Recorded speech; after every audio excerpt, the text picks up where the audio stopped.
안녕하세요. 일학기 목사입니다. 하나님은 여리고 정복을 위해 여호수아에게 여리고성을 하루에 한 바퀴씩, 일곱째 날에는 일곱 바퀴를 돌라 하셨습니다. 인간적으로는 정말 말도 안 되는 명령입니다. 여호수아 6장 8절에서 21절입니다. 여호수아가 하나님의 말도 안 되는 명령을 백성들에게 전했습니다. 제사장 일곱은 양각 나팔 일곱을 잡고 여호와 앞에서 나아가며 나팔을 불고 여호와의 언약궤는 그 뒤를 따르며 그 무장한 자들은 나팔 부는 제사장들 앞에서 행진하며 후군은 궤 뒤를 따르고 제사장들은 나팔을 불며 행진하더라. 이스라엘은 여리고성을 돌기 위해 행진을 시작합니다.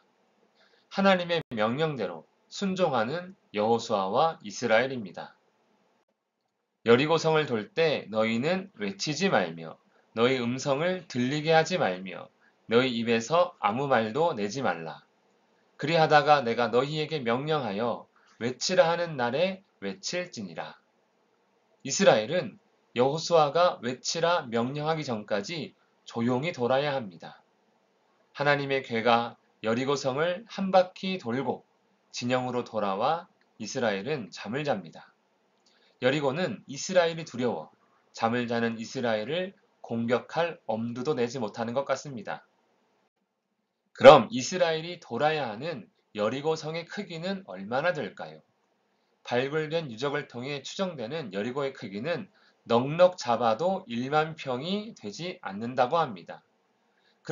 그러니까 여리고 성을 사각형으로 본다면 가로 180m, 세로 180m로 미터보다 작은 것입니다. 성 둘레를 크게 보더라도 800m가 되지 않는 우리가 상상했던 것보다 훨씬 작은 여리고 성인 것입니다.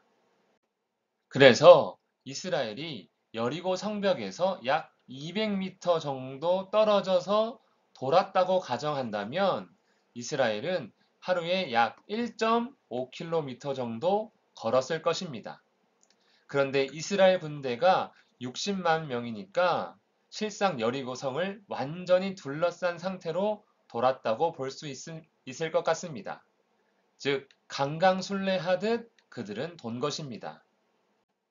그렇게 둘째 날도 제사장들이 여호와의 궤를 메고 제사장 일곱은 양각 나팔 일곱을 잡고 여호와의 궤 앞에서 계속 행진하며 나팔을 불고 무장한 자들은 그 앞에서 행진하며 후군은 여호와의 궤를 뒤를 따르고 제사장들은 나팔을 불며 행진하니라. 엿새 동안을 이같이 행하니라. 하지만 불행인지 다행인지 여리고 성에는 아무런 변화가 일어나지 않았고 여리고 왕도 아무런 반응을 하지 않았습니다. 하나님께서 약속하신 일곱째 날이 되었습니다. 전과 같은 방식으로 여리고성을 7번 돌았습니다. 하지만 여전히 아무 일도 일어나지 않았습니다. 그런데 7번째에 제사장들이 나팔 불 때 여호수아가 백성들에게 말합니다. 외치라, 여호와께서 너희에게 이 성을 주셨느니라. 계속해서 여호수아는 세 가지 명령을 합니다. 첫째, 이 성과 그 가운데 있는 모든 것은 여호와께 온전히 바치되 기생라합과 그 집에 동거하는 자는 모두 살려주라. 둘째, 여리고를 온전히 바치고 오직 너희는 그 바친 물건에 손대지 말라. 셋째, 은금과 동철 기구들은 다 여호와께 구별된 것이니 그것들을 여호와의 곳간에 드릴지니라. 세 가지 명령은 결국 기생라합과 그 가족을 제외한 여리고의 모든 것은 하나님의 것이다입니다. 여호수아의 명령에 따라 백성들이 크게 소리질러 외치니 성벽이 무너져 내립니다. 그동안 꿈쩍도 하지 않던 여리고 성벽이 드디어 무너져 내렸습니다. 백성이 각기 앞으로 나아가 그 성에 들어가서 그 성을 점령하고 그 성 안에 있는 모든 것을 온전히 바치되 남녀노소와 소와 양과 나귀를 칼날로 멸하니라. 여리고를 정복한 이스라엘입니다. 인간의 상식으로는 도저히 말이 되지 않는 하나님의 작전이 그대로 이루어졌습니다. 어쩌면 홍해를 건너는 일, 요단을 건너는 일보다 더 순종하기 어려운 일이었을 것입니다. 놀라운 것은 여호수아와 이스라엘은 그대로 순종했다는 사실입니다. 이스라엘은 정말 강하고 담대하게 순종한 것입니다. 하나님은 그 순종에 약속대로 응답하셨습니다.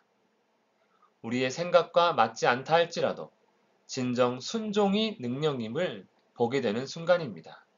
기도하겠습니다. 살아계신 하나님 아버지, 참으로 하나님 아버지의 뜻에 온전히 순종하기를 원합니다. 세상에서는 나약해 보이고 미련하게 보인다 할지라도 십자가의 예수님을 온전히 믿고 순종하며 따르는 우리가 되게 하옵소서. 하늘 소망을 바라보며 거룩하신 예수님 이름으로 기도합니다. 아멘.